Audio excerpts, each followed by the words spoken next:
All right, well today we want to talk about using Beacon on mobile technology. In the past we've shown you how to use it on a Droid, and today we're going to show you how to use it on the iPad. So in this case here, we've gone ahead and gone to the Beacon web portal, and we're going to go through and search for information. So I'm going to go ahead and pick on a state. I'm going to pick this time on Iowa, and then inside of Iowa I've got to pick my community. So I've got a long list of communities, a lot of great people using the Beacon these days. So let's go to Johnson County, Iowa. Then I have the ability to look through the property side of things or look through the mapping side of things. So in this case here, I'm just going to go by searching through the actual data itself. So search by name, address, house number, or parcel ID. In this case, I want to find all the churches in a community. So I'm going to type in church. Hit go.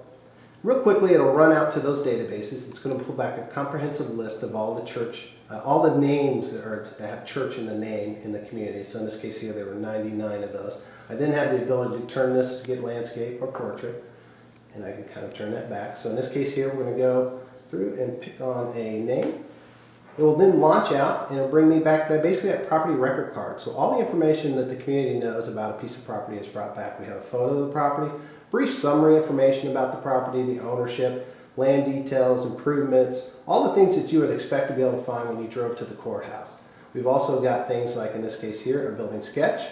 So launch out and bring up that building sketch for us. We also then have the ability to go to other reports, like in this case here, the treasurer's office.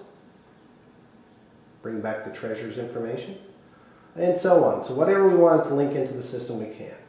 I'm going to go back to the map and look for information from the mapping side of things.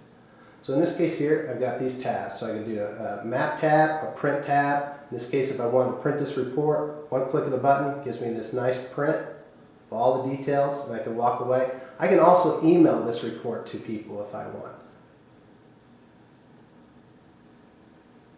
Go in here and let's go ahead, and I'm going to zoom in a little bit. Go to the map.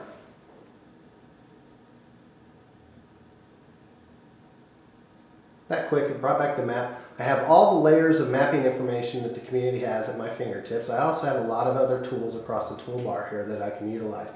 In this case here though, I'm looking at this property, and I wasn't looking for the church with all the cemetery around. I was actually looking for one that was more in town. So what I have the ability to do is to kind of pick from the list of different names that were in the results tab. So in this case here, I'm just going to switch properties. What's going to happen is the map's going to re-navigate to that location. Brought back more information. I'm going to turn this a little bit so you can see that it also brought back summary information down here at the bottom for me to see.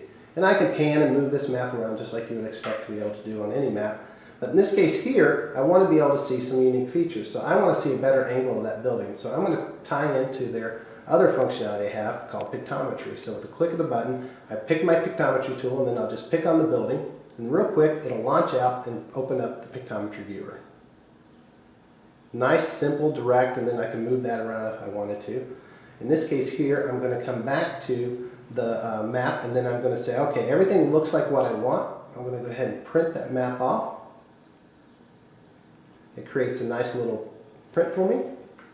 See in landscape, that's exactly what it would look like when you print things out on the other side. So this is just showing Beacon on the iPad, and hopefully everyone will have some soon. Thanks.